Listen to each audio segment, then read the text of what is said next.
नमस्कार दोस्तों और वेलकम है आप सबका एक और नॉलेज बाइट ऑन कंप्लायंस में। आज मैं आपको एक कहानी सुनाने वाला हूं। एक रिटायर्ड गवर्नमेंट ऑफिसर की कहानी, एक हाउसिंग लोन की कहानी, एक बैंक की कहानी और एक ऐसी कोर्ट रूलिंग की कहानी जो हर बैंकर को, हर गारंटर को और हर पेंशनर को जाननी चाहिए। यह कहानी है ट्रस्ट की, कॉन्ट्रैक्ट्स की और एक ऐसी लीगल प्रोटेक्शन की जो बहुत लोगों को परमानेंट लगती थी। लेकिन high court of Jammu and Kashmir and Ladakh ने प्रूव कर दिया कि वो प्रोटेक्शन उतनी सॉलिड नहीं थी जितनी समझी जा रही थी। तो चलिए शुरू करते हैं। जरा इमेजिन करो, साल है 2018। जम्मू और कश्मीर फॉरेस्ट डिपार्टमेंट का एक डेडिकेटेड ऑफिसर काफी सालों की मेहनत और सर्विस के बाद रिटायर होता है। उसने अपना फर्ज निभाया, अब वो आराम का हकदार है और सबसे इंपॉर्टेंट, वो अपनी पेंशन का हकदार है। हर महीने बिना फाइल उसकी पेंशन क्रेडिट होती है उसके JNK बैंक अकाउंट में। जिंदगी क्वाइट है, कंफर्टेबल है, सब कुछ ठीक चल रहा है। लेकिन एक साल बाद 2019 में उसने कुछ ऐसा किया था जो उस वक्त बिल्कुल नॉर्मल लगा था। उसके जानने वाले 2 लोग थे जिन्हें एक हाउसिंग लोन चाहिए था, 15 लाख रुपए का। वो JNK बैंक गए। बैंक को एक गारंटर चाहिए था, कोई जो उन बोरोवर्स के लिए वाउच करे, कोई जो बैंक को यह एश्योरेंस दे कि अगर ये लोग नहीं चुकाए तो मैं चुकाऊंगा। हमारे रिटायर्ड ऑफिसर ने हां बोल दिया। उसने गारंटी डीड साइन की, लोन सैंक्शन हुआ, बोरोवर्स को पैसा मिल गया और वो वापस चले गए अपनी क्वाइट पेंशन्ड जिंदगी में, शायद ये सोचते हुए भी नहीं कि ये एक सिंपल सा डिसीजन एक दिन उनकी फाइनेंशियल सिक्योरिटी को हिला के रख देगा। कुछ साल बाद तूफान आया, बोरोवर्स डिफॉल्ट कर देते हैं, लोन की रीपेमेंट बंद हो जाती है। बैंक अपना प्रोसेस फॉलो करता है, नोटिसेस भेजता है, रिकवरी परस्यू करता है, लेकिन पैसा वापस नहीं आता। तो बैंक वही करता है जो लीगली उसका हक है, वो गारंटर की तरफ रुख करता है।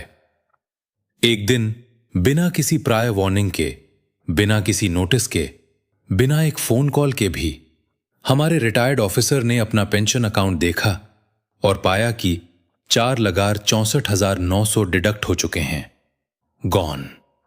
बैंक ने रिकवर कर लिए उस हाउसिंग लोन के अगेंस्ट जो उसने गारंटी की थी काफी साल पहले।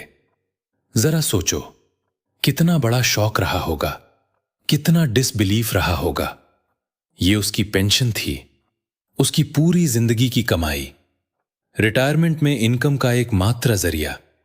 ये लीगल कैसे हो सकता है, उसने सोचा। श्योरली लॉ पेंशन मनी को प्रोटेक्ट करता है और उसने डिसाइड किया, फाइट करूंगा। उसने रिट पिटीशन फाइल की high court of Jammu and Kashmir and Ladakh में। उसकी आर्ग्यूमेंट एक सॉलिड फाउंडेशन पर थी। Section 11 of the pensions act 1871, ये प्रोविजन उसने आर्ग्यू किया, पेंशनरी बेनिफिट्स को एक शील्ड देता है, एक स्टैट्यूटरी प्रोटेक्शन, अटैचमेंट से, सीजर से, रिकवरी से। और ये शील्ड उसने कंटेंट किया सिर्फ इसलिए खत्म नहीं हो जाती क्योंकि पेंशन बैंक अकाउंट में आ गई। पैसा अभी भी पेंशन है तो प्रोटेक्ट होना चाहिए। उसने यह भी आर्ग्यू किया कि बैंक ने अनफेयरली काम किया, कोई नोटिस नहीं, कोई मौका नहीं अपना साइड रखने का, नेचुरल जस्टिस का क्लियर वायलेशन। कोर्ट रूम में 2 कंपेलिंग साइड्स थीं। एक तरफ एक रिटायर्ड पेंशनर फिक्स्ड इनकम पर जिंदा, अचानक 5 लाख से ज्यादा रुपए माइनस हो गए अकाउंट से। दूसरी तरफ एक बैंक हाथ में साइंड गारंटी डीड लिए अपना लॉफुल रिकवरी राइट एक्सरसाइज करते हुए। और फिर कोर्ट ने अपना फैसला सुनाया। Justice M.A. चौधरी ने दोनों साइड्स को केयरफुली सुना, सुप्रीम कोर्ट के प्रेसिडेंट्स स्टडी किए, इंडियन लॉ में पेंशन प्रोटेक्शन की हिस्ट्री एग्जामिन की और फिर उन्होंने अपना वर्डिक्ट सुनाया।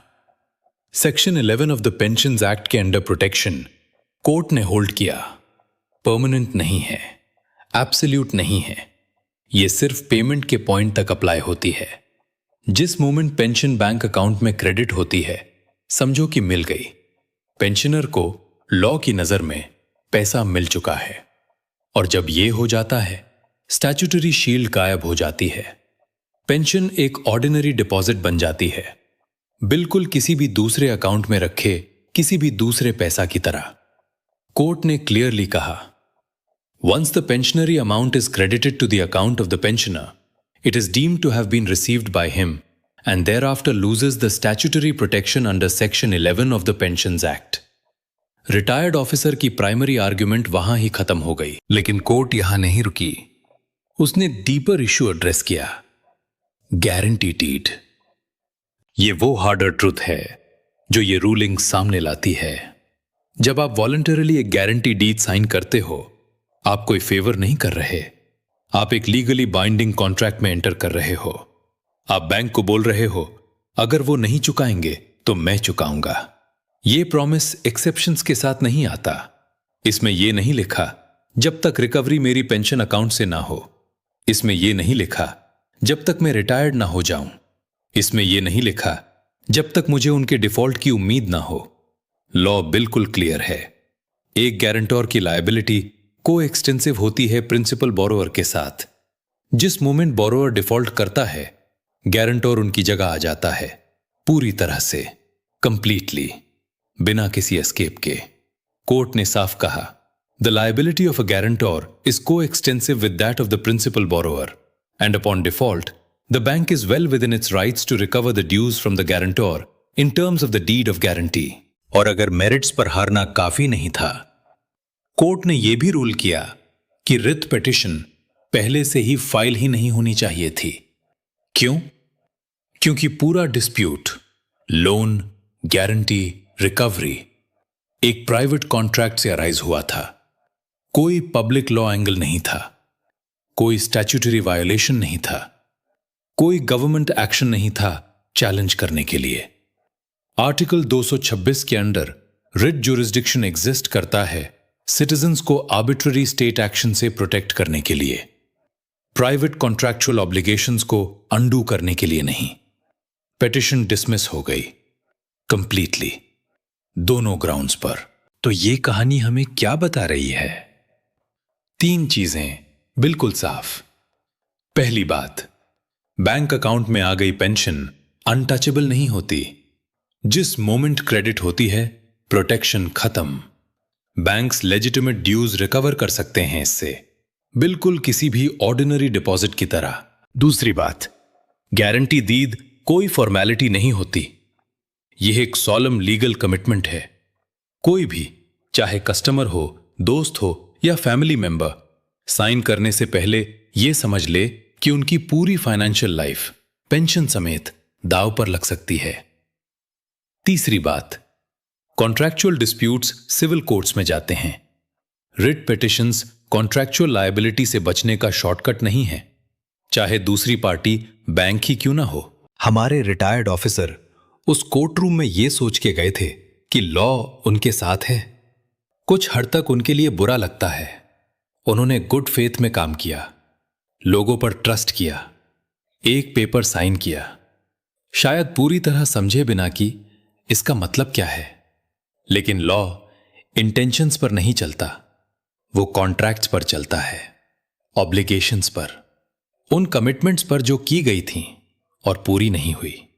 और ये रूलिंग एक पावरफुल रिमाइंडर है बैंकर्स के लिए, बोरोअर्स के लिए और उन सब के लिए जो कभी भी गारंटर बनने के लिए कहा गया हो। साइन करने से पहले पढ़ो, कमिट करने से पहले समझो, क्योंकि एक बार जो कर दिया, लॉ आपको उसके हर एक वर्ड पर होल्ड करेगा। इन्फॉर्म्ड रहो, कंप्लायंट रहो। यह था आपका आज का बाइट ऑन कहानी बैंकिंग की। पूरा वीडियो देखने के लिए बहुत बहुत शुक्रिया। मिलते हैं अगली वीडियो में ऐसे ही कोई नया बैंकिंग की यूनिक कहानी को लेके। जुड़े रहिए, जानकर बनिए।